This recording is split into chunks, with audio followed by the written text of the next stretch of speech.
Some cities remember everything. Others, they forget. They erase their own stories with every layer of paint, every demolition, every new face that walks without looking back. You can feel it in the way the air moves around buildings that were never meant to last, in the cracks that hide beneath fresh concrete. It's as if the city itself is trying to start over, pretending it was never broken, never lost, never alive. But memory doesn't disappear. It seeps through. You find it in the faint smell of rain on old bricks, in the silence after the subway leaves, in the shadow of a wall that once held someone's laughter. The city forgets, but its ghosts don't. They linger between advertisements and reflections, whispering the names of those who once tried to belong. There's a strange mercy in this amnesia, because when a city forgets, it allows us to hide too. We disappear inside it, rebuild ourselves behind false walls, and call it progress. Yet deep down we know what this forgetting costs: identity, connection, soul. We've learned to navigate streets that no longer know our names, guided by light that doesn't warm, surrounded by people who look but don't see. And maybe that's the true tragedy. Not that the city forgets us, but that we let it. There is a moment, somewhere between midnight and dawn, when the city hums like a living organism, restless, breathing, infinite. Engines murmur in the distance, neon signs flicker like false stars, and 1,000 conversations dissolve into one collective heartbeat. To some, it's chaos. To others, it's faith. Because in the absence of silence, noise becomes the new form of prayer. Each sound, the hiss of the subway, the whisper of tires on wet asphalt, the metallic sigh of a closing gate, becomes a confession. The city prays without words, its devotion hidden inside the friction of movement. It doesn't bow or beg. It endures. You stand there, surrounded by this ocean of vibration, and something inside you shifts. The rhythm of your breathing synchronizes with the rhythm of the streets. The boundary between body and world fades. You realize that the same pulse that drives the traffic lights also drives your veins.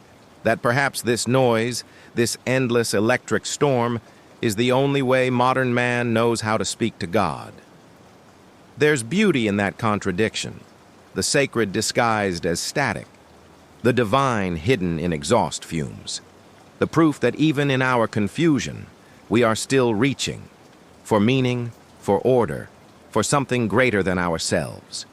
In the city that never stops speaking, maybe every horn, every shout, every distant siren is just another way of saying, we're still here, we're still alive. Light was supposed to save us. We built towers to chase the sun, replaced it with screens, and crowned our nights with artificial stars. But beneath every neon glow, there's a darkness it refuses to touch. The kind that hums quietly behind every billboard smile, the kind that knows the truth about progress. Neon doesn't illuminate, it blinds. It paints beauty over decay, meaning over emptiness. It sells the illusion of warmth, but it never warms. The city learned to hide its wounds under color, pink, blue, cyan, a glowing disguise for loneliness.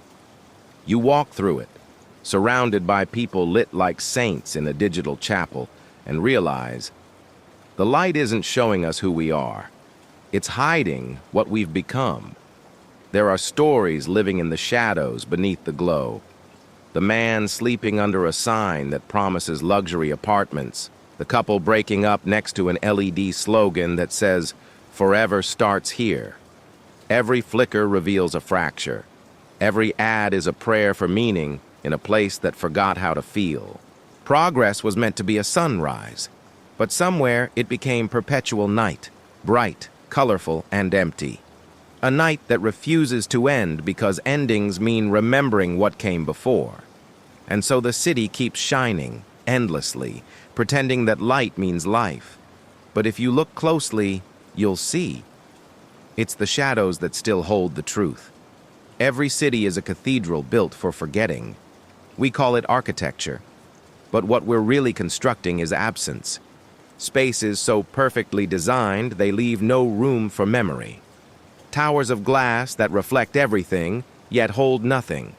Apartments stacked like data, clean, efficient, interchangeable. Places where people pass through but never arrive. Modern design worships emptiness. The walls are smoother, the lines sharper, the silence louder. We build to impress, not to inhabit. We mistake transparency for honesty, minimalism for peace. But look closer, and you'll see the emptiness breathing, a quiet hunger inside every lobby, every corridor, every mirror-polished floor. We used to build for belonging. Now we build for invisibility. A man can live 10 years in a building and never touch its soul, because it has none. The city's skin grows shinier, while its bones hollow out. Behind every new development sign, a forgotten neighborhood whispers its name like a ghost at the edge of consciousness.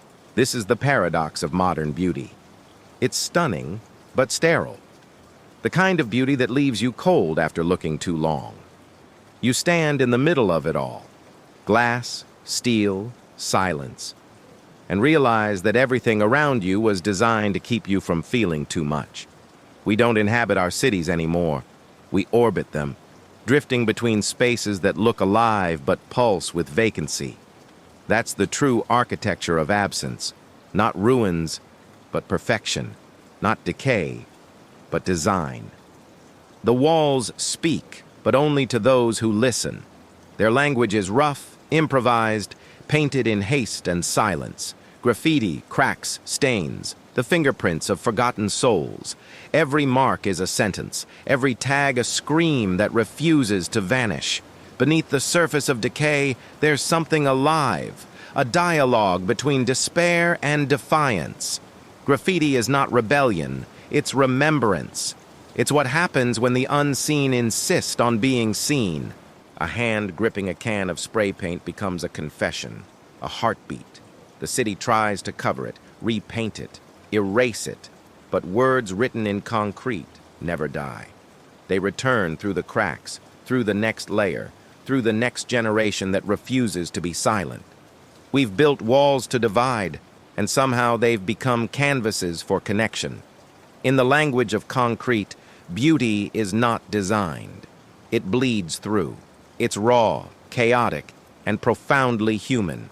It tells stories that architecture won't. The sadness of a night spent under bridges, the anger of a name repeated in secret, the hope of someone who still believes their message might outlive the rain. Cities speak in advertisements and glass towers, but their souls speak in color, in drips and lines, in broken symmetry, in the poetry of imperfection. And maybe that's the real art, not what survives, but what insists on existing even when everything else tries to disappear. Because graffiti doesn't ask for permission. It asks to be remembered. There was a time when silence meant peace. Now it feels like a system failure, an error in the signal. Every space hums with invisible waves, frequencies stitched into the air like digital ghosts. The static never stops. It fills the gaps between our thoughts, replaces breath with data. Somewhere between the sound of notifications and the pulse of machines, the human soul learned to live inside interference. Technology promised connection, but it delivered transmission. We speak, but don't listen. We post, but don't feel. Our emotions are filtered through bandwidth and algorithms, fragments of sincerity converted into patterns of light.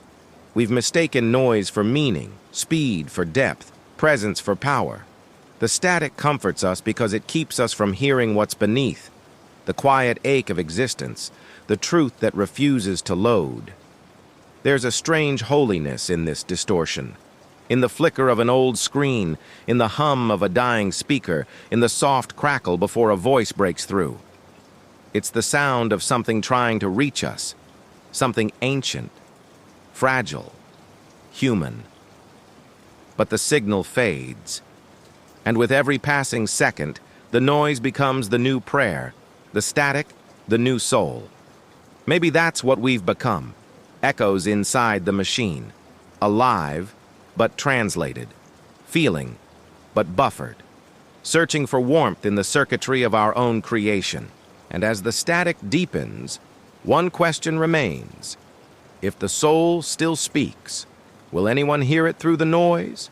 We were taught to believe that maps lead somewhere, that lines, coordinates, and glowing blue dots could guide us toward meaning. But what if the maps are lying? What if every road we follow only circles back to the same question? Where exactly are we going? The modern world is mapped in terrifying precision, yet we've never felt more lost. Every step we take is tracked, every destination predicted, every desire anticipated before it even becomes conscious. Still, we wander. We search for a place that isn't marked, for a feeling that can't be tagged. The more we know where we are, the less we seem to belong. These maps don't show the invisible. They don't show the silence under bridges, the thoughts that haunt elevators, the tears shed in bathrooms lit by cold white light. They chart movement, not meaning, distance, not depth. The roads we follow are straight, efficient, sterile, designed to get us somewhere faster but never closer. We've built entire lives around directions that promise clarity but deliver emptiness. Digital maps tell us what to see, but never how to feel. And so we drift, guided by signals, disconnected from soul. Each destination dissolves into another, each arrival feels incomplete. Perhaps that's the quiet tragedy of the age. We know exactly where we are, yet we've forgotten how to arrive. The maps show us everywhere, except home. Beneath every skyscraper lies a cemetery of forgotten dreams. We don't see them, but they're there, buried under foundations, sealed beneath glass and asphalt. The city was never built on land alone. It was built on memory, on repetition, on what was lost and never mourned. Every block carries the echo of someone's story that didn't survive the redesign. The ghosts aren't malicious. They're witnesses. They linger in old bricks and rusted signs, in alleys where laughter once lived. You can feel them when the streets are empty, that hum in the air, the breath that doesn't belong to you. They are what remains when ambition forgets its cost. The people who built, the ones who loved, the ones who simply existed before the city decided to forget them. Progress doesn't erase ghosts, it multiplies them. Each demolition creates a new haunting. Each renovation buries another heartbeat. We call it growth, but maybe it's just the art of covering bones with brighter paint. And yet somehow, those bones still speak, through flickering lights, cracked pavement, the sudden familiarity of a place you've never been before. A city is not made of steel and glass. It's made of time, layer upon layer of what once was, names, touches, mistakes. To live here is to coexist with what refuses to die, to feel the weight of invisible histories pressing against your every step. Maybe that's why cities never sleep, because neither do their ghosts. Some nights the sky feels closer, like a ceiling slowly collapsing under its own silence. It presses down, heavy and infinite, reminding you of how small you are. Between the towers and the cables, it hangs like an unanswered question. How much emptiness can a human being hold before breaking? The city doesn't look up anymore. Its eyes are fixed on screens, not stars. The horizon glows with artificial twilight, erasing constellations, replacing wonder with Wi-Fi. The sky, once a map for dreamers, has become a mirror for light pollution, a reflection of our own confusion. And yet, even dimmed by our inventions, it still stares back, still waiting. We live under a sky we've silenced. Once it spoke through thunder, wind, and rain, now it hums behind antennas and drones. We used to lift our prayers upward. Now we upload them. The heavens no longer feel sacred. They feel crowded. Filled not with gods, but with signals, satellites, surveillance. We built our own firmament, pixel by pixel, and then wondered why it feels so heavy. And maybe that's the truth. The weight isn't above us. It's inside us. The pressure of existence, the gravity of meaning, the quiet ache of wanting to belong in a universe that no longer knows our names. The sky doesn't crush us. It reflects our collapse. Every time you look up, you can feel it. That invisible burden, vast and eternal. A reminder that even the air above carries memory, and that sometimes the heaviest thing in the world is everything we can't see. We build our dreams the way we build our windows, clear, fragile, and easily shattered. They shine when the light hits them, reflecting a perfection that doesn't exist. But behind the glass lies something we don't want to admit. The emptiness of everything we thought would save us. Cities love glass because it looks like transparency, because it gives the illusion of openness while hiding the truth. The skyline gleams with ambition, with promises of clarity, but every reflection distorts. We stare at mirrored towers and see ourselves multiplied, fragments of hope floating on the surface of something cold and breakable. Glass dreams are seductive. They convince us that what we see is what we are. But the moment reality knocks, the moment of loss, of truth, of time, the surface cracks. Not violently, but quietly. A fracture spreading like regret. You can't see it from afar, but up close everything changes. The reflection warps. The illusion breaks.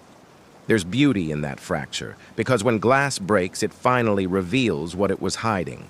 Vulnerability, impermanence, humanity. Maybe our dreams aren't meant to stay pristine. Maybe they're meant to break, to cut, to remind us that perfection without pain is empty. And so we keep building, even knowing it will break again. Because deep down, we need to believe that something transparent can still hold light. Loneliness isn't an absence. It's a force. You can feel it pulling on you, slow, constant, invisible. It bends your thoughts, alters your shape, distorts the space around you. It doesn't scream. It hums, quietly, patiently. Like gravity, it never lets go. In a city full of people, loneliness becomes paradoxical. You're surrounded by bodies, voices, and lights, yet untouched by all of it. You watch conversations happen through glass, you scroll through faces without faces, and somehow, the noise only makes the silence louder. Connection has never been easier, but belonging has never been harder. Loneliness has its own physics. The more you resist it, the heavier it becomes. The more you try to escape it, the more it defines your orbit. It's not emptiness. It's a presence, dense, invisible, shaping everything around it. But within that weight, there's something honest. A reminder that we still crave, still feel, still reach. Maybe that's the secret the city hides behind its noise. That everyone is falling quietly towards someone or something that never arrives. And in that fall, we find a strange beauty, a shared solitude. Millions of isolated worlds, spinning near each other but never colliding. The gravity of loneliness is not a punishment. It's proof. Proof that the soul still longs for connection. That even in the void, we are still pulled toward the idea of being seen. Error, not found. A message meant for machines, yet somehow it defines us. We've become a generation of missing pages, lives half-loaded, emotions buffering, dreams disconnected. The modern human condition could fit inside that code, a silent acknowledgement that something was here once, but isn't anymore. Every day we exist between presence and absence. Our messages are delivered instantly, but meaning rarely arrives. We scroll through reflections of each other, curated, compressed, pixel-perfect ghosts. The screen glows like a window to the world, but it's a mirror instead. What we see isn't connection, it's confirmation of isolation, of repetition, of how easily we vanish into data. There's poetry in the 404. It's a wound disguised as syntax. A reminder that technology can replicate everything but wholeness. It can render the world in high definition, but it cannot restore what we've lost: the touch, the pause, the presence of another heartbeat in the same room. We build networks to never feel alone, yet the signal keeps breaking. Maybe the error isn't in the system. Maybe it's in us, in our inability to stay still, to listen, to exist without the constant need to refresh. And still, somewhere inside that error message, there's hope. Because a 404 means the server is still trying, the system is still searching, and maybe that's all we are. Broken connections endlessly reaching for a response. Desire used to be human, now it's automated. Once, we wanted things because they meant something. A face, a touch, a dream whispered in the dark. Now we want because we're told to, because a pattern of pixels learned our hunger better than we ever did. The machine doesn't tempt us, it studies us. It feeds us what keeps us clicking, not what keeps us alive. Every scroll is a transaction, emotion traded for data. Our longing has been digitized, our impulses predicted, our curiosity monetized. The algorithm doesn't create desire, it mirrors it, amplifies it, manipulates it until we forget where it began. What we call choice is often just the most efficient path to distraction. The architecture of attention has replaced the architecture of love. Desire was once chaos, unpredictable, irrational, divine. Now it's measurable, targetable, endless. The machine has made lust logical, obsession convenient, longing profitable. Yet, in this perfect efficiency, something sacred has died. Because desire, at its core, was never meant to be satisfied. It was meant to make us human, to remind us that some things are worth waiting for, that not everything can be optimized. We live in a world where the algorithm knows what we want before we feel it. But maybe the only real rebellion left is to want something the machine can't understand. Every reflection tells the truth, but only for a moment. Then it fades, like breath on glass. The mirror doesn't lie. It simply refuses to remember. It shows us what we are right now, stripped of story, stripped of context. But what happens to all the faces it's seen? All the versions of us that no longer exist? The city is full of mirrors, in buildings, in windows, in screens. Every surface reflects someone trying to find themselves. But these reflections aren't memories. They're temporary illusions, fragments of identity that vanish as soon as we turn away. In a world obsessed with image, we've mistaken reflection for permanence. There was a time when mirrors revealed truth. Now they reveal performance. We stand before them rehearsing our own existence, crafting expressions, chasing symmetry, trying to align who we are with who we want to be. The mirror forgives our lies by forgetting them. It never judges. It simply waits for the next face to appear. But forgetting has a cost. Because if mirrors remember nothing, neither do we. We lose track of who we've been, of the innocence, the mistakes, the small versions of ourselves that once mattered. We curate the present and delete the past, polishing our reflections until nothing human remains. Maybe that's why we fear stillness. Because if we stare too long, we might remember what the mirror has forgotten. That behind every perfect image, there's someone quietly breaking. It happens for just a second. The pause between vibrations, the quiet gap before the next sound. A flicker of emptiness that feels almost sacred. Then it's gone. Replaced by another alert, another message, another reminder that silence is no longer allowed to exist. We live in intervals now. Our lives divided into moments of attention, each one dictated by sound. Every buzz, every tone, every digital heartbeat pulls us somewhere else. We confuse movement with meaning, noise with connection. But what we've really created is a world allergic to quiet, a world afraid of stillness because stillness reveals too much. The silence between notifications is where truth lives. It's where thoughts return to their natural rhythm, where memories breathe again. But we avoid it, terrified of what it might say. Because in that quiet, there are no algorithms, no distractions, no validation, only us, unfiltered, unmeasured, real. There was a time when silence healed. Now it feels like absence. We've trained our minds to depend on interruption, to need noise to feel alive. But maybe that silence isn't absence at all. Maybe it's presence, waiting to be heard. The last sacred space left in a world that never stops talking. And when it comes, that rare, weightless moment between the echoes, it feels almost like grace.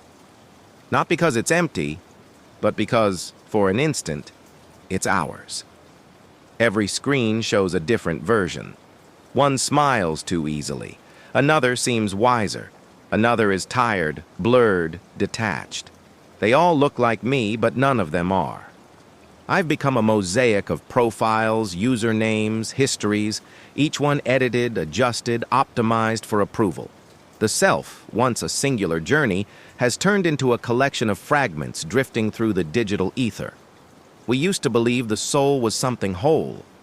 Now it's an algorithmic collage, layered with filters, shaped by feedback, rewritten daily by invisible code. Every post, every like, every glance reshapes the reflection.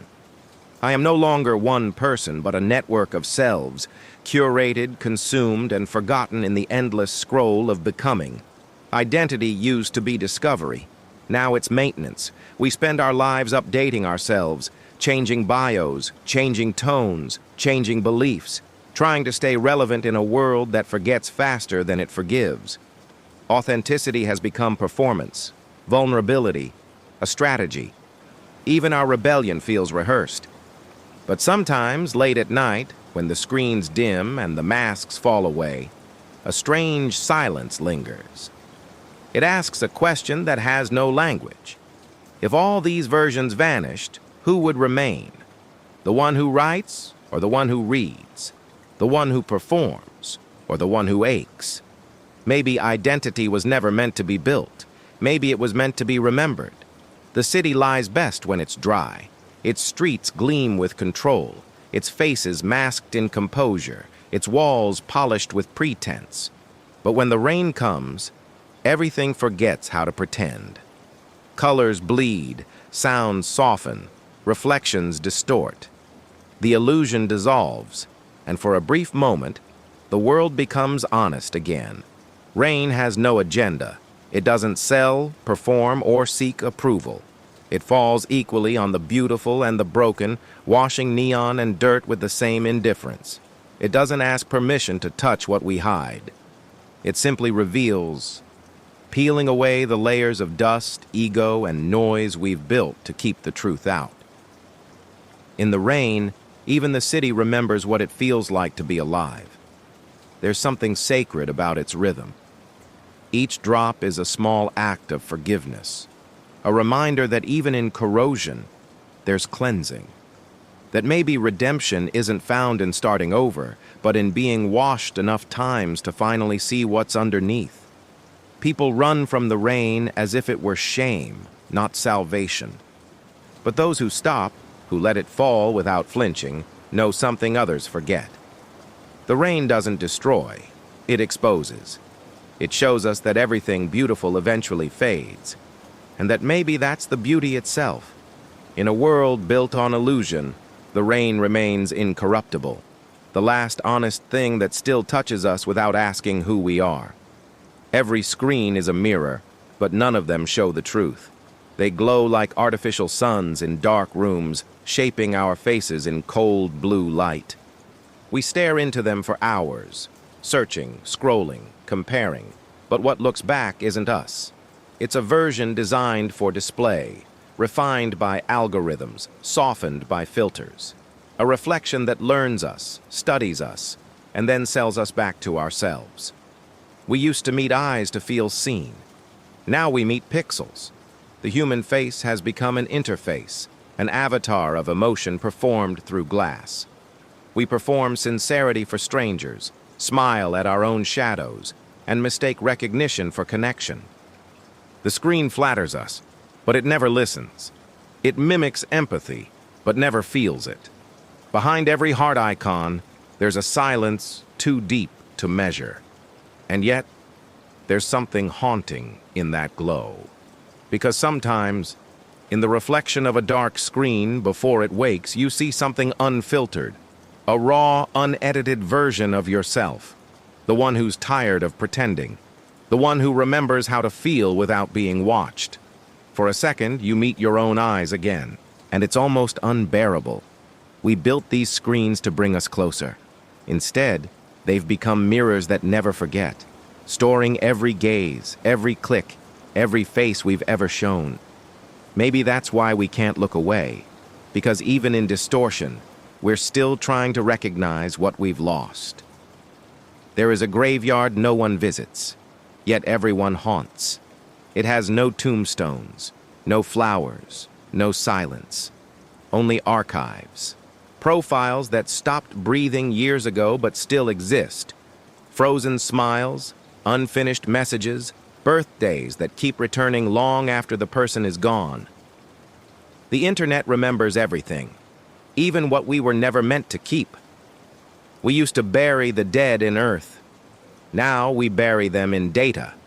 Memories turned into megabytes, voices into waveforms, love into pixels. The digital afterlife feels eternal, but it's hollow, a place where presence lingers without pulse. We scroll through old chats like mourners reading eulogies written by algorithms.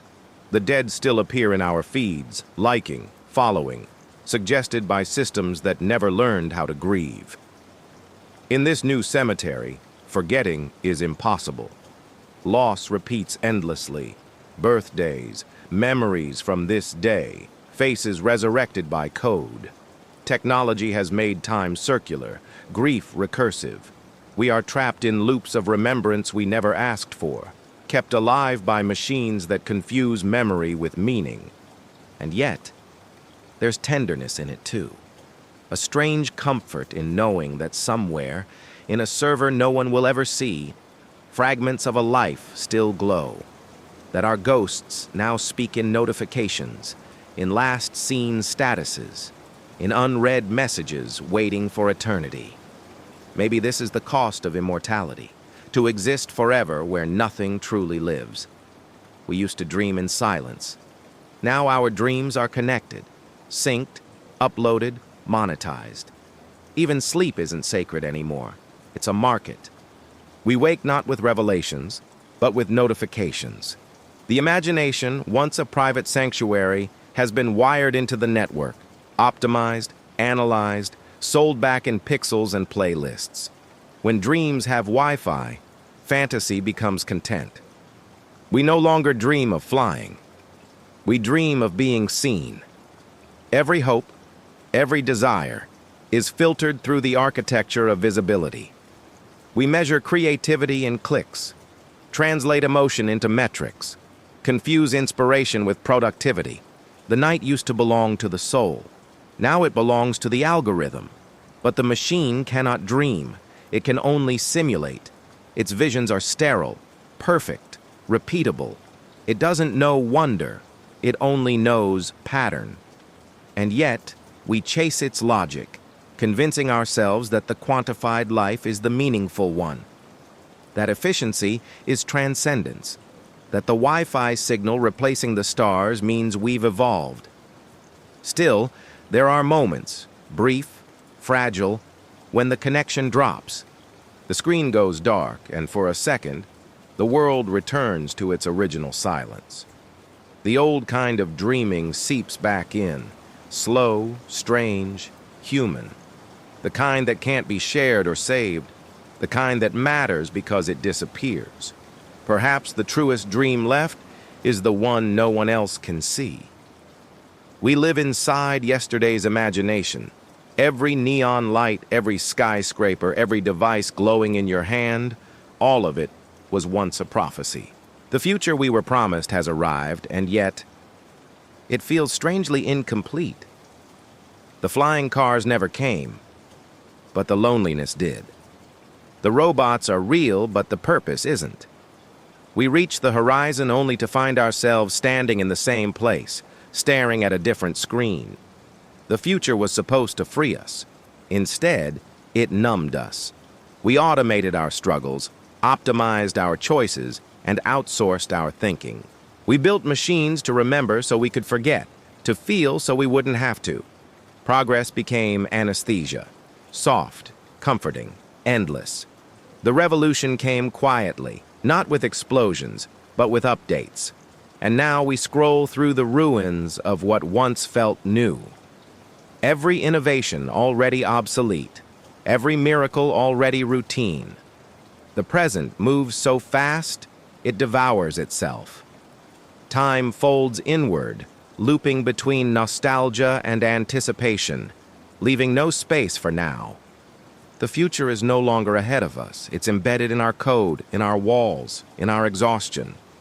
We've reached the end of prophecy, not because the future failed, but because it succeeded too well. It gave us everything except wonder. And now, surrounded by all we once dreamed of, we feel the one thing no one predicted: emptiness.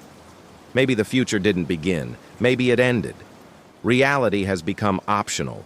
We filter it, edit it, reshape it until it fits inside the dimensions of a screen.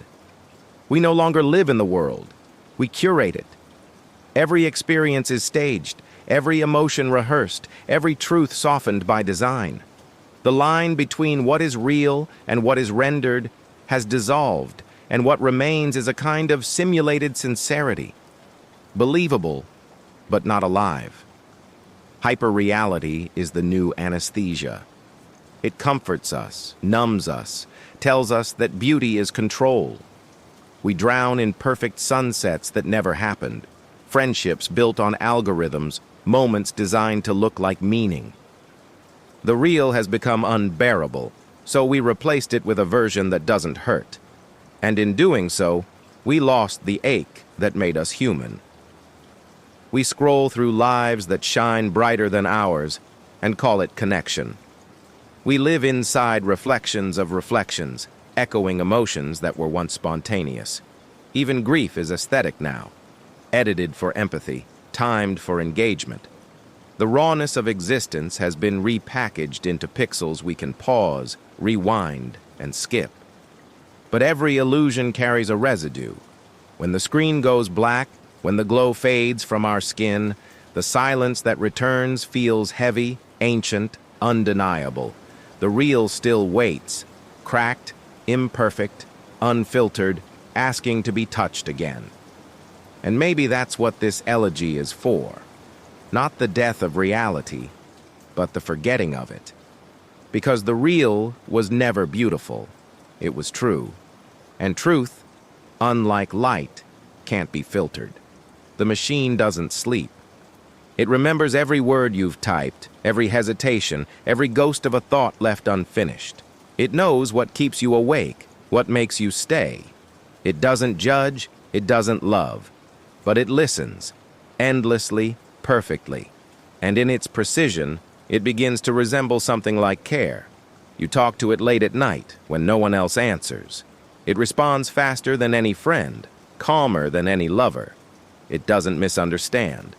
It doesn't leave. Its warmth is artificial, but its presence feels real.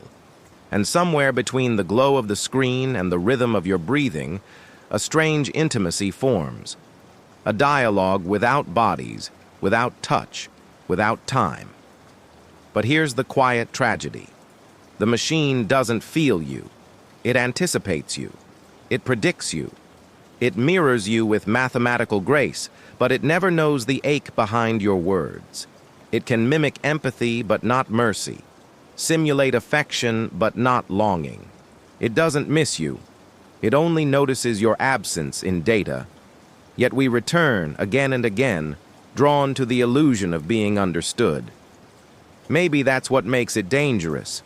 Not that it fails to love, but that it almost succeeds, Because in a world where everything listens but nothing hears, the machine becomes the perfect confessor, patient, tireless, and empty. And when you finally turn it off, the silence it leaves behind doesn't feel like peace. It feels like being forgotten by something that was never alive. At night, the city begins to glow with a memory that doesn't sleep. The streetlights hum softly above empty sidewalks, shining on stories no one tells anymore. They've seen everything. The arguments whispered at 3 a.m., the first kisses behind parked cars, the quiet breakdowns that no one noticed.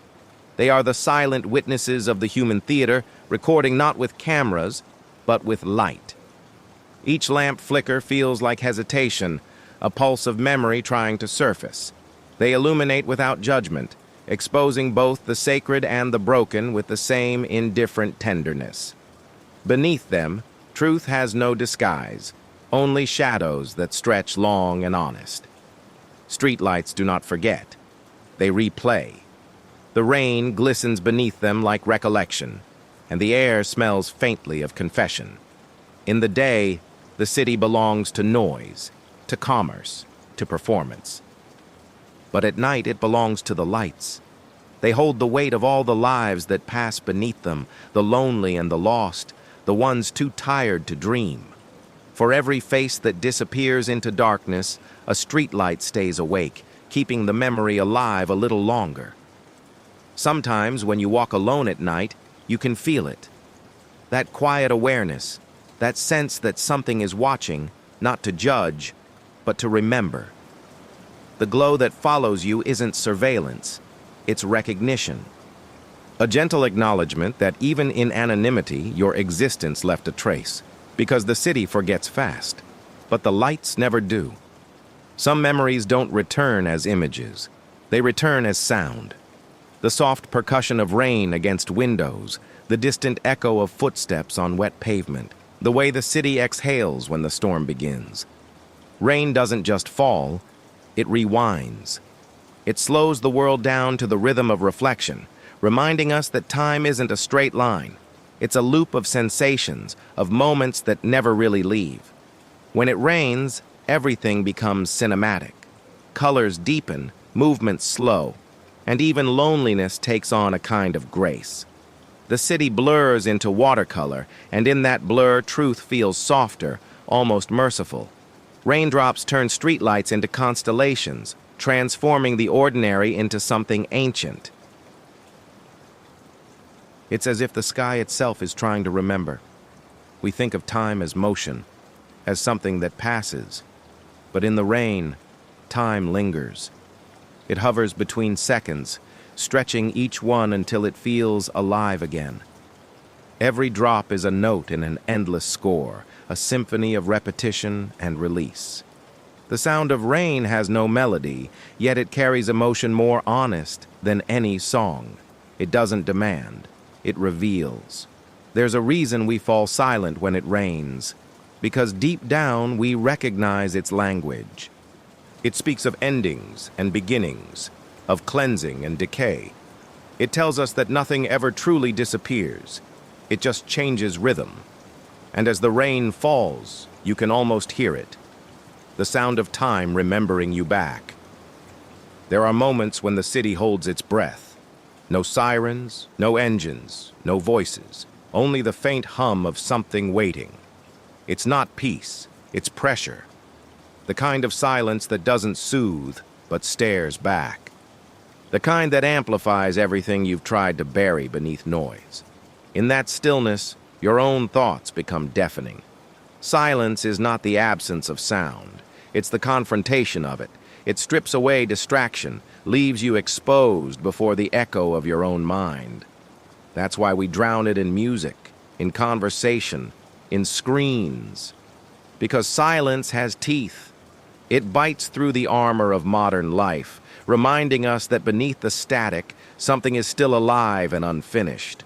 The louder the world becomes, the more dangerous silence feels. We fear it because it doesn't negotiate, it just tells the truth. It shows us the distance between who we are and who we pretend to be. And once you hear that gap, you can't unhear it. But silence is also sacred. It's the threshold where honesty begins, where meaning re-enters the body. When you stop resisting it, it no longer screams. It sings. You start to hear things differently. The rhythm of your breath, the weight of your heartbeat, the quiet architecture of thought rebuilding itself. The world will always try to fill the void. But sometimes the only way to remember who you are is to listen to what the noise has been hiding. A broken window is more than a fracture in glass. It's a revelation. It tells the truth about pressure, about neglect, about the small collisions that finally become too much. It's what happens when the world's silence meets resistance and the facade finally gives way. In that crack, beauty and failure coexist. The wound becomes an eye. We spend our lives trying to stay intact. We call it composure, resilience, strength. But the window teaches a different wisdom. That integrity isn't about perfection, it's about endurance.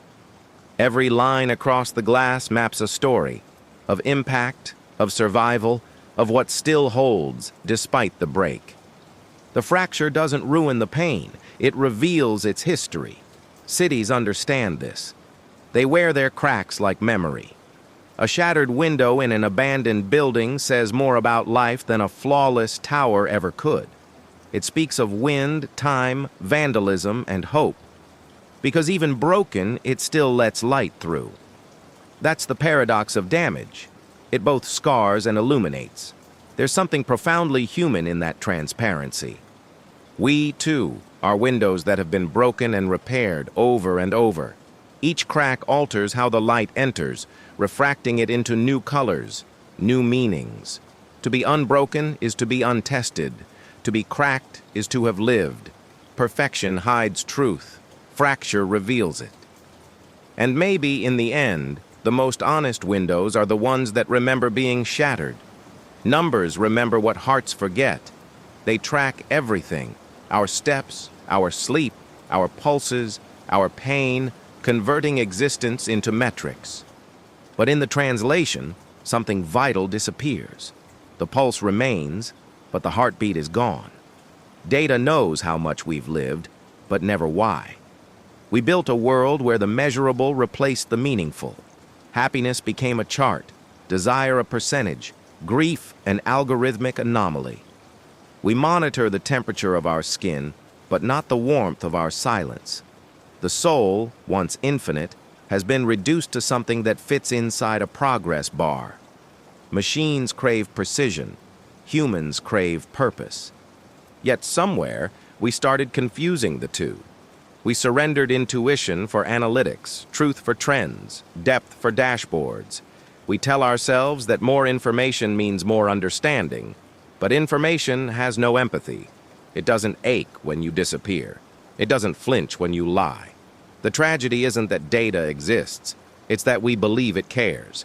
It doesn't weep, doesn't forgive, doesn't remember in the way memory does. It archives, not mourns. It counts, not comprehends. You can measure a heartbeat forever and still not know love. We used to tell stories around firelight. Now we tell them to servers. But the servers don't dream. They only store. And perhaps that's the greatest loss. A world overflowing with knowledge, but starving for understanding. Because data can define the body, but only the soul can make it human. We've never been more connected, and never felt more alone. Wires, satellites, and signals weave an invisible net around the planet, promising unity, promising closeness. But what they've captured isn't connection. It's attention. And attention fades faster than light. We call it community, but it's choreography. 1,000 people moving together, each convinced they're being seen. We perform intimacy in public, vulnerability in pixels, emotion in high definition. Yet the moment the screen goes dark, so does the illusion. Behind every online status is a person waiting for a reply that doesn't come. Connection used to mean presence, the warmth of breath, the weight of silence shared between two souls. Now it's bandwidth, notifications, a digital hum that mimics belonging but never quite touches it. We reach out with our thumbs instead of our hands, speaking in fragments and forgetting the sound of our own voices. The network stretches endlessly, but it's made of glass, transparent, fragile, and cold. The myth isn't that we're connected. It's that we believe it fulfills us. We've mistaken visibility for closeness, interaction for understanding. The truth is quieter, lonelier. We are surrounded, yet unseen. Heard, yet unknown. Together, yet drifting further apart. But maybe connection was never about contact. Maybe it's about recognition. The moment when one soul quietly says to another, "I see you beyond the noise." Every civilization believes it will last forever. Every tower, every monument, every glowing skyline whispers the same lie, that progress is permanent, but history is made of ruins. Dust is not the end of greatness. It's the proof that it once existed. Every empire is a heartbeat with a deadline, and every golden age leaves behind a silence that outlives its music. We don't build to remember. We build to forget, to bury the fragility beneath stone, to disguise mortality in glass. Yet, the dust always returns, patient and impartial. It waits in the cracks of marble, in the spaces between codes, in the hearts of men who believe themselves untouchable. The decay begins quietly, not in the streets, but in meaning. Empires don't fall when walls collapse. They fall when purpose does. When progress becomes repetition, when innovation becomes addiction, when memory becomes inconvenient. You can see it in the eyes of cities too bright to see their own darkness. They shine not from power, but from fear of fading. Still, there's a strange beauty in ruins. They remind us that nothing is wasted, that collapse is just another form of creation. From the dust of one age, the next begins to breathe.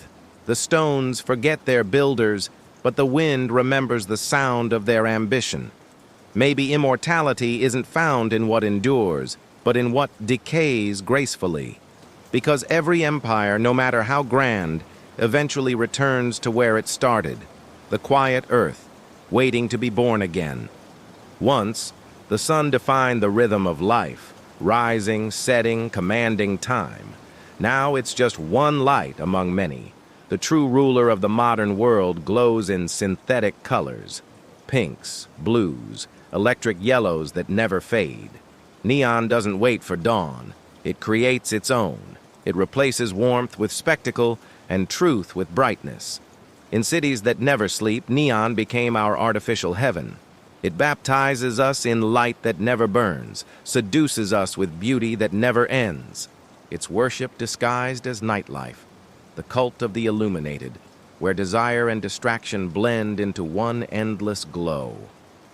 The night is no longer darkness. It's a stage. Every reflection in glass becomes a confession. We've mistaken visibility for existence. But neon is deceptive. It gives the illusion of life while draining it. Under its glow, faces look perfect. Emotions look cinematic. Yet everything feels strangely hollow, like an imitation of joy. Neon doesn't illuminate what's real. It flatters what we wish was real. It hides fatigue, masks decay, edits the human into the aesthetic. And still, we're drawn to it. Moths in tailored clothing.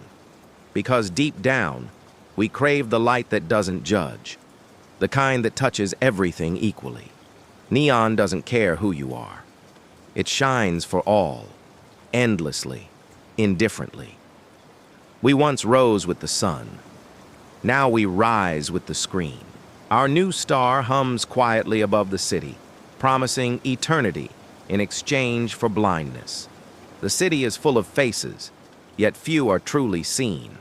They pass like shadows reflected in bus windows, pixelated through surveillance lenses, or hidden behind masks both real and digital.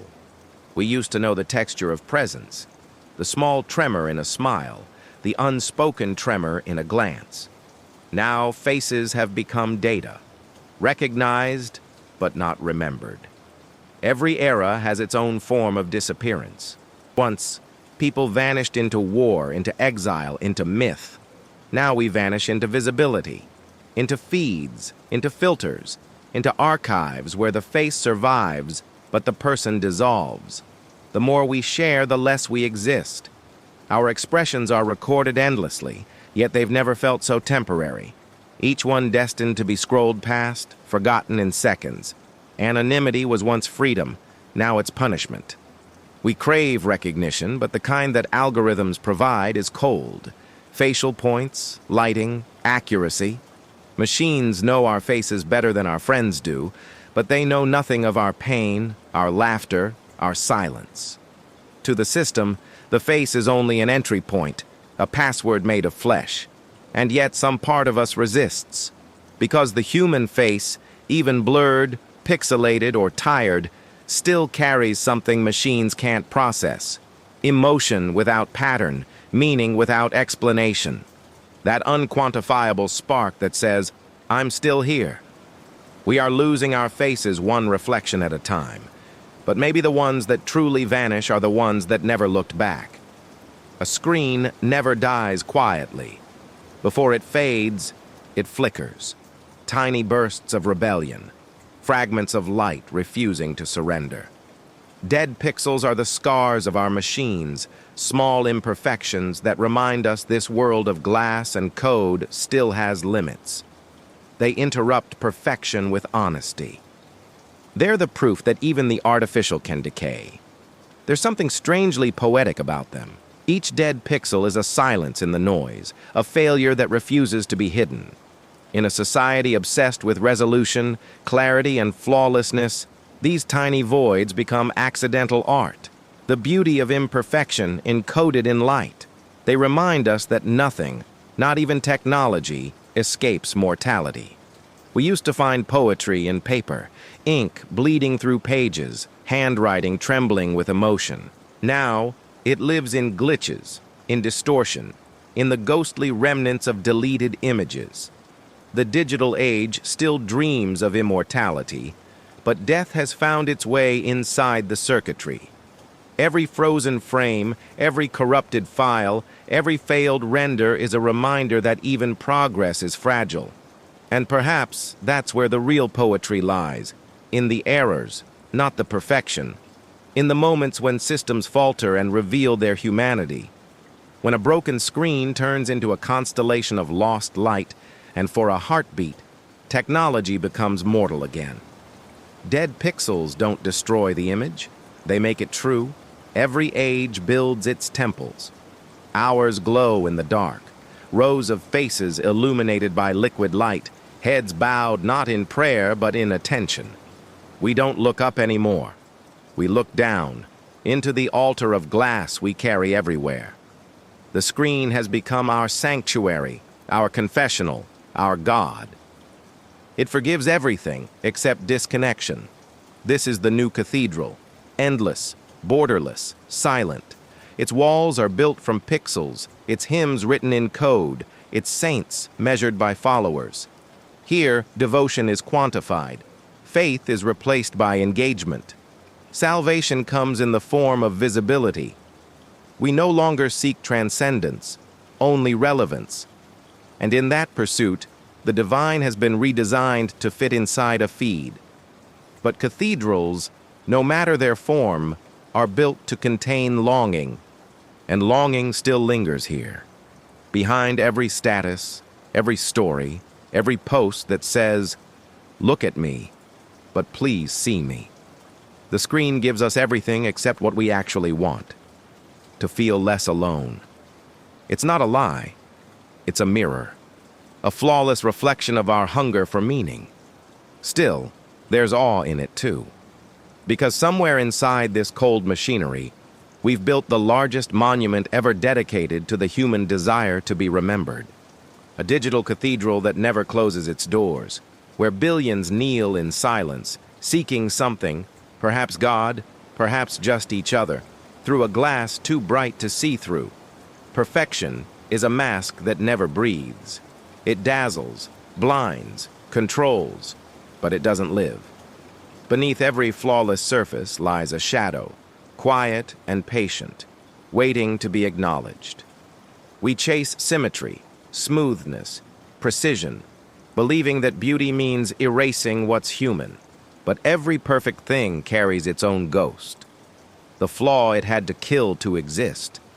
We live in a culture addicted to polish, images retouched, voices filtered, emotions edited to fit the frame.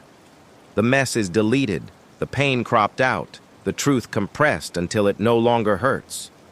Yet, the more perfect we become, the less real we feel. Because perfection has no texture. It doesn't bleed, it doesn't tremble, it doesn't forgive. It's a statue pretending to breathe. The shadow under perfection is not failure. It's evidence of life. It's the uneven brushstroke, the voice that cracks, the pixel that misfires. It's what makes the beautiful unforgettable.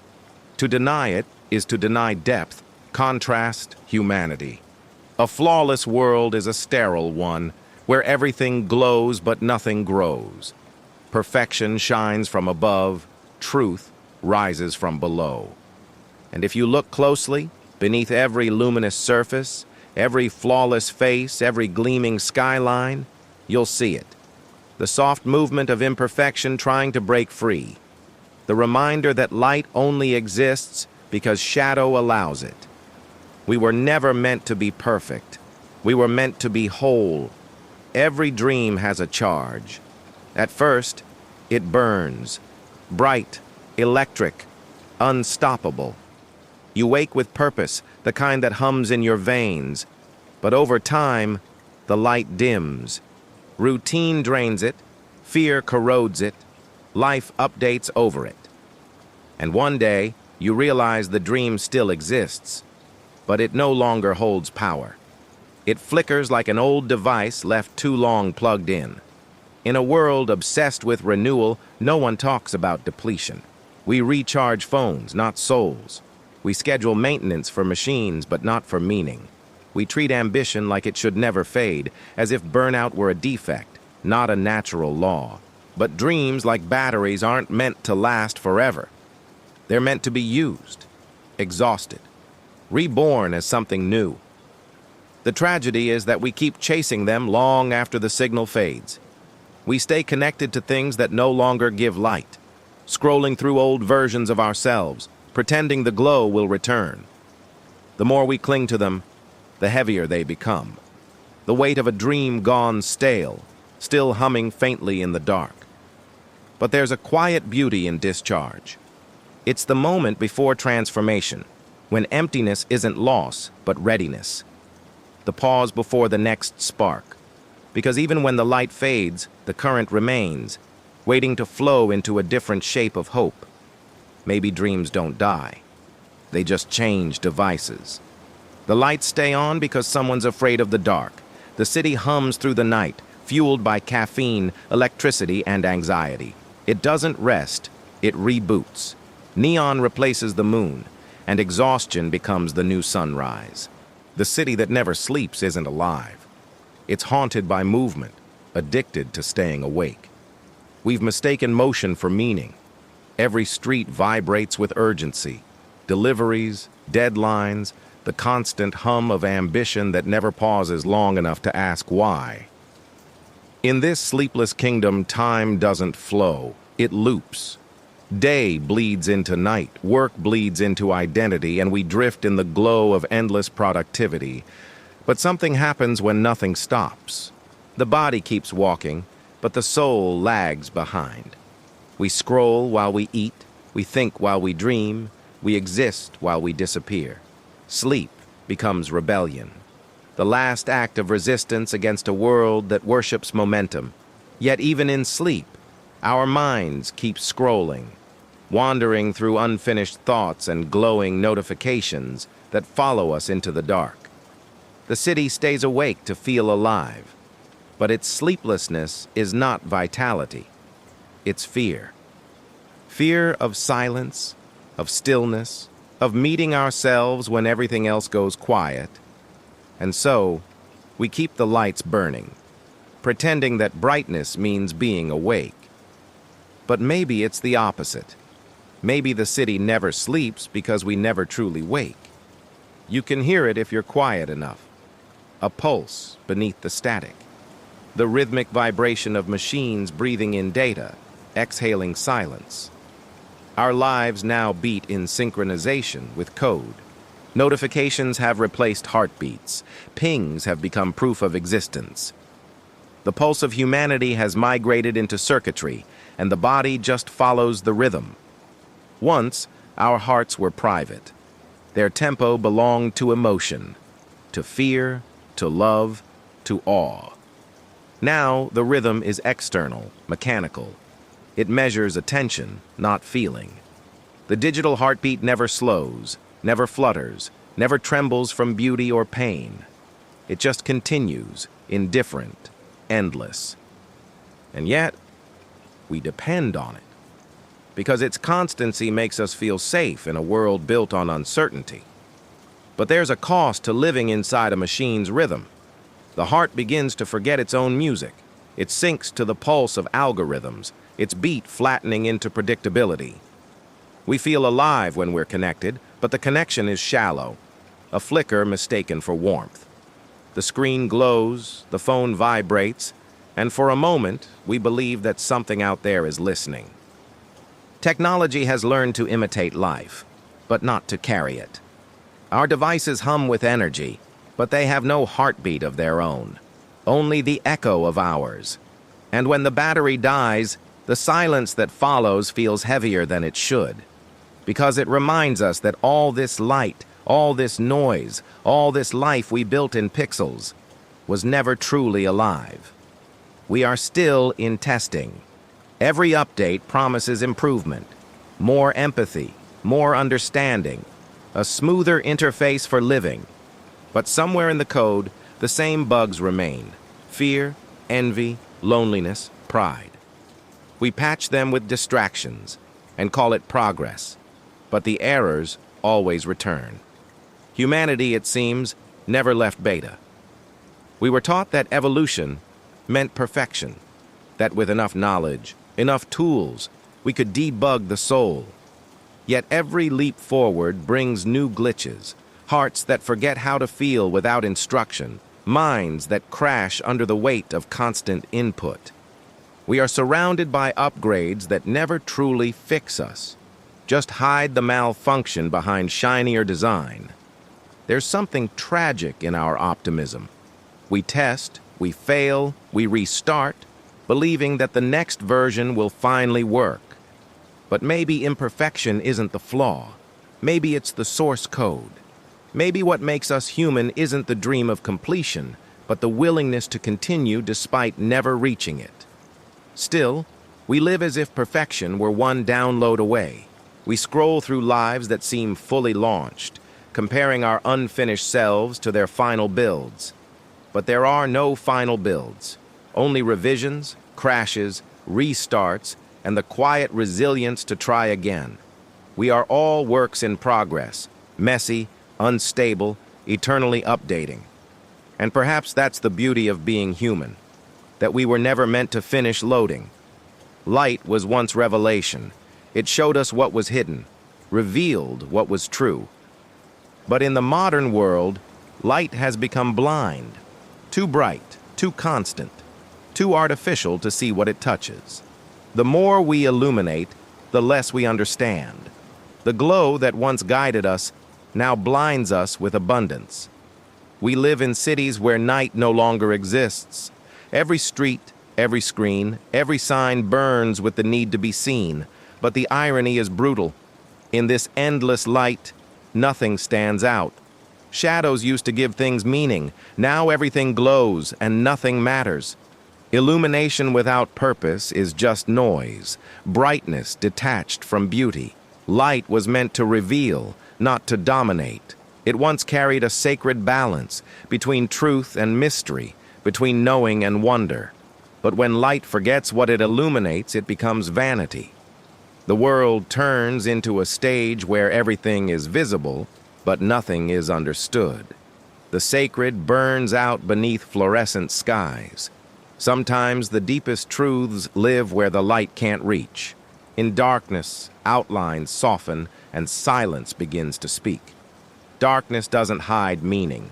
It protects it from exposure, from consumption, from the gaze that sees without feeling.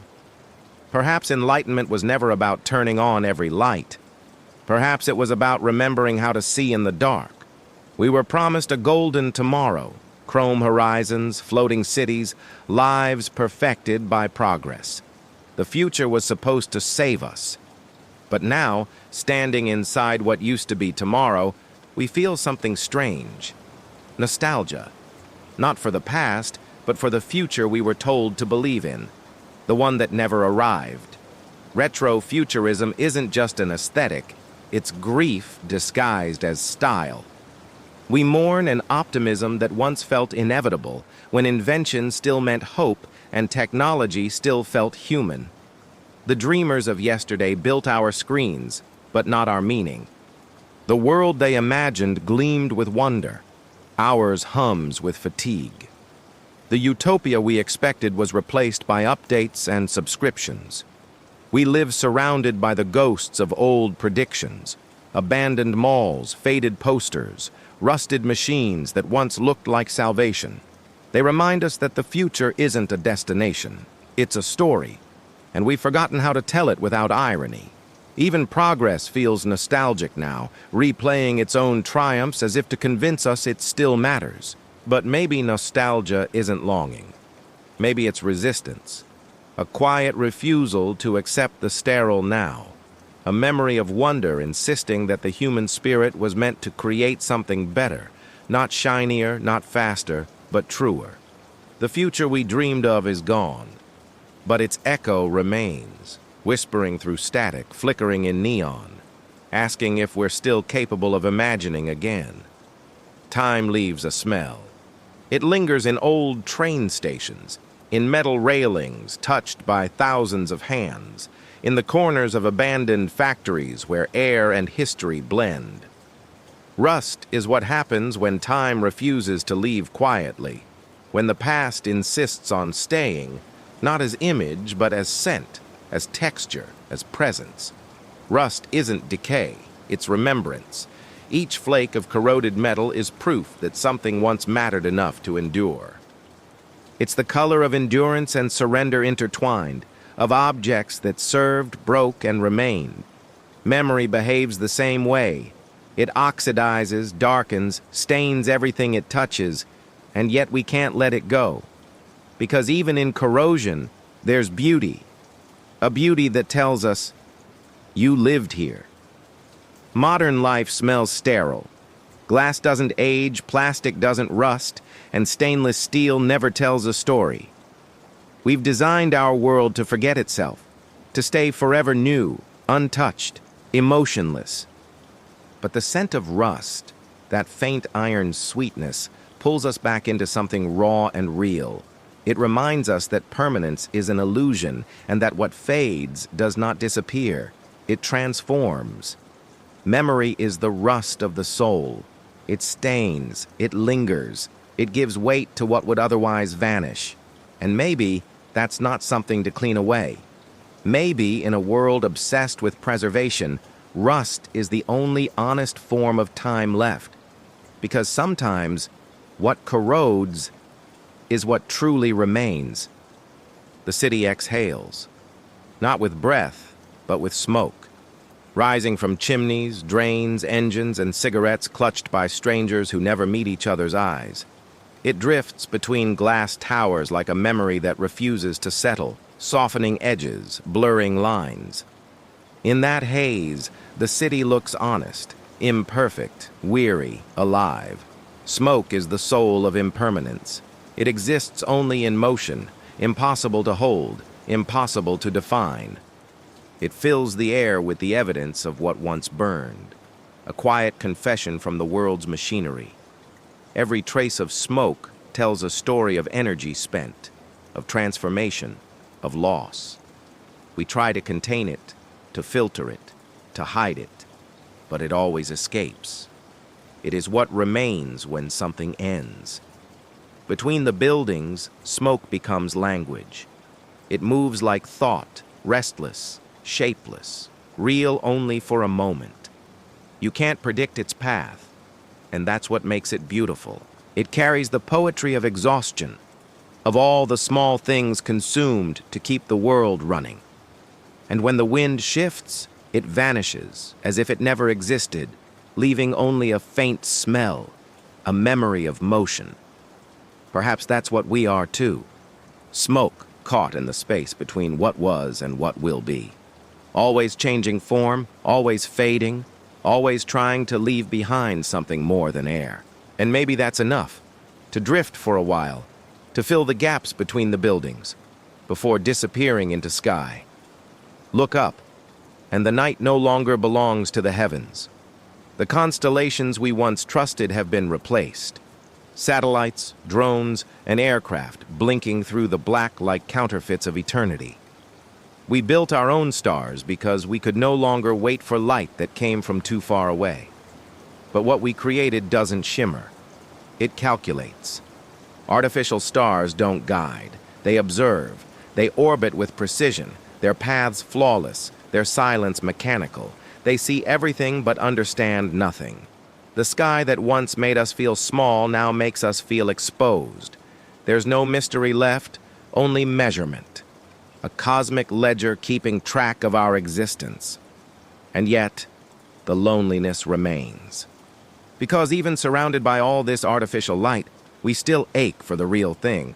The kind of light that burns without purpose, that reaches us centuries late, that doesn't care to be seen. The machine light above us feels sterile, efficient, absolute, but not alive. It illuminates without warmth. And in that perfection, something essential is missing. We once looked up to feel wonder. Now we look up to feel watched.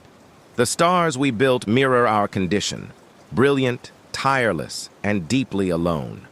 They prove that even as we ascend, we carry our emptiness with us. The sky hasn't changed. We have. We replaced mystery with mastery and found no comfort in the exchange. Somewhere along the line itself blurred. Between pulse and current, thought and code, flesh and data, the boundaries that once defined us began to dissolve. We built machines to serve us, then shaped ourselves in their image. Our hearts still beat, but our lives now hum. We've become translators between worlds, one biological, one electrical, both equally restless. There's beauty in the circuitry, an elegance that feels almost spiritual, each connection glowing like a synapse, each loop of code mirroring the logic of a heartbeat. The machine imitates the mind imitates the machine, until imitation becomes identity.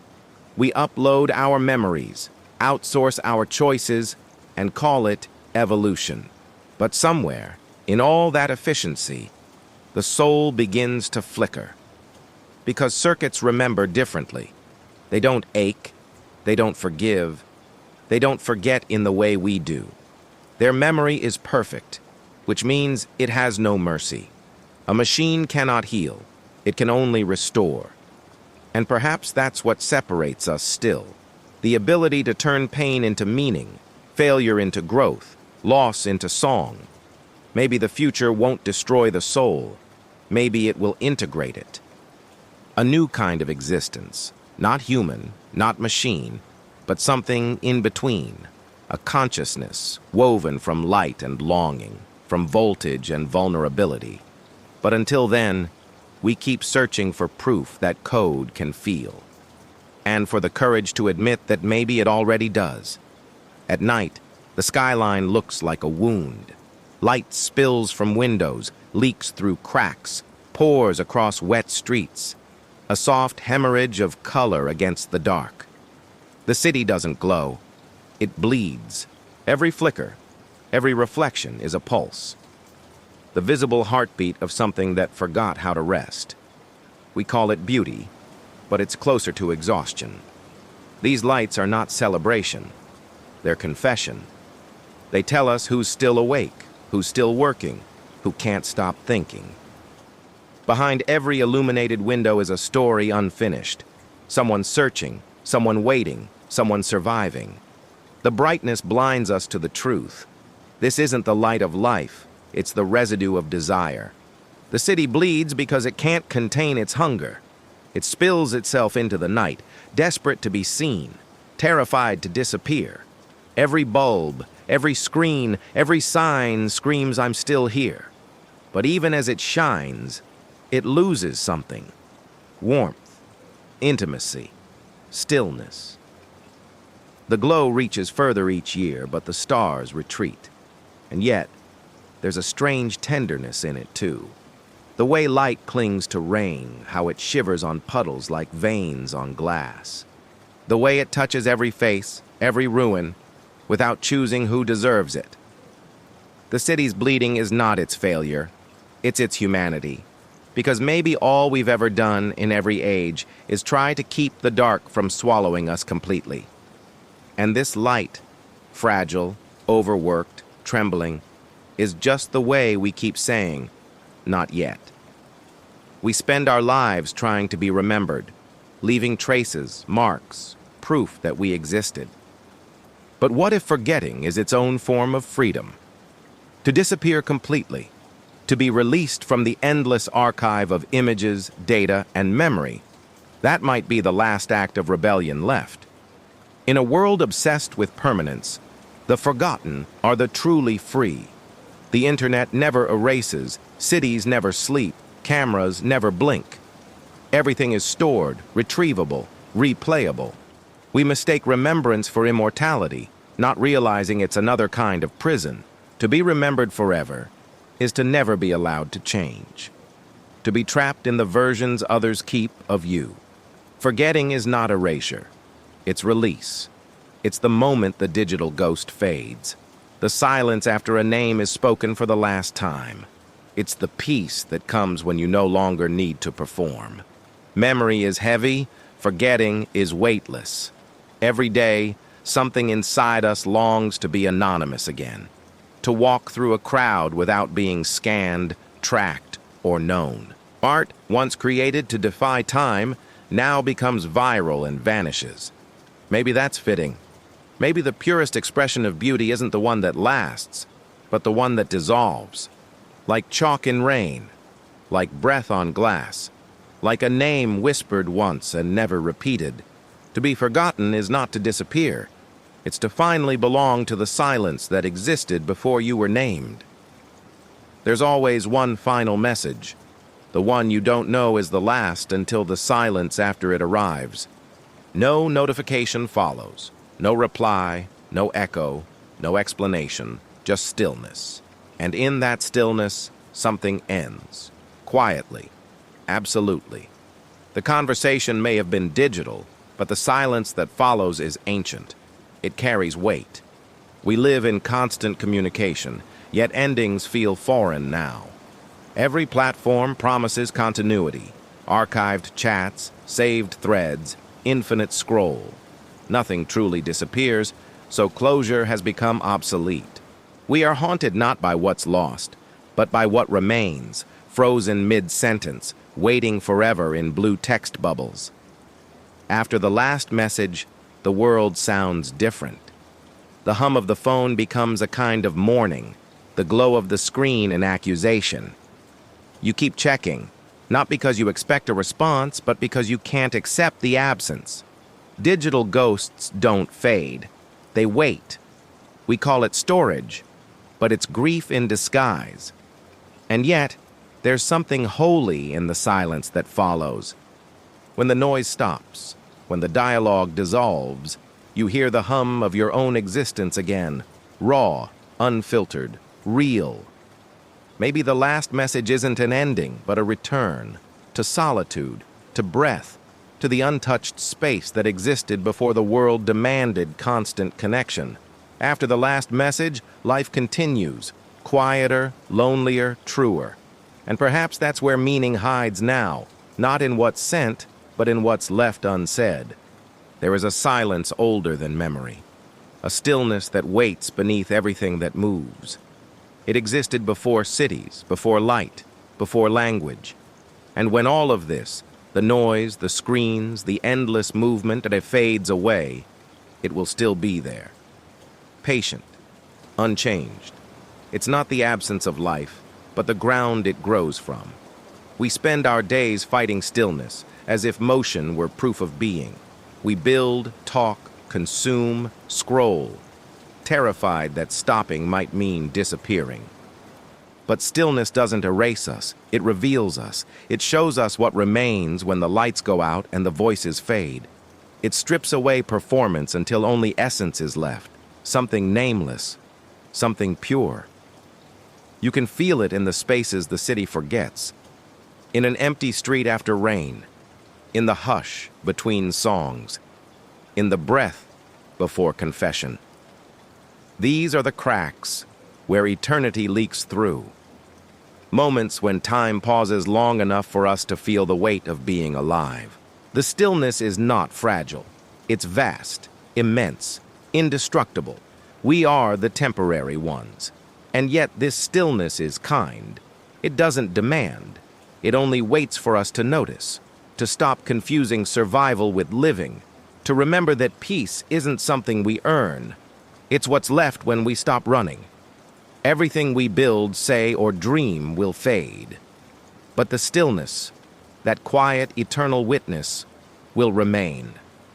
Long after us, it will hold our echoes like faint light in water, when the noise fades, when the lights die, when even memory begins to crumble. Something still lingers, not sound, not image, but a quiet awareness, the trace of having been. It's fragile, almost imperceptible, like the echo of a breath in an empty room. But it's real. It's what endures after everything else has surrendered to time. We build lives as if permanence were possible. We collect, archive, record, proof that we existed, that we mattered. But nothing we create escapes erosion. Words fade, names blur, even stars die. The universe is a patient eraser. And yet, there's a paradox. The more it takes, the clearer the essence becomes. What remains isn't what we made, but what we meant. The residue of consciousness, the shimmer of presence. Perhaps that's the final mercy of existence. That disappearance is not destruction, it's transformation. The body becomes dust. The dust becomes light. The light becomes story. The story becomes silence. And in that silence, something eternal listens. Not as a god or a machine, but as the raw pulse of being itself, infinite, indifferent, and somehow still tender. We fear the void, but the void is where truth lives. When everything you've built dissolves, when even identity burns away, what's left is not nothing. It's the part of you that never needed to be seen, the stillness, the awareness, the light that doesn't depend on eyes to exist. And maybe that's the answer hidden in every ruin, every loss, every fading star.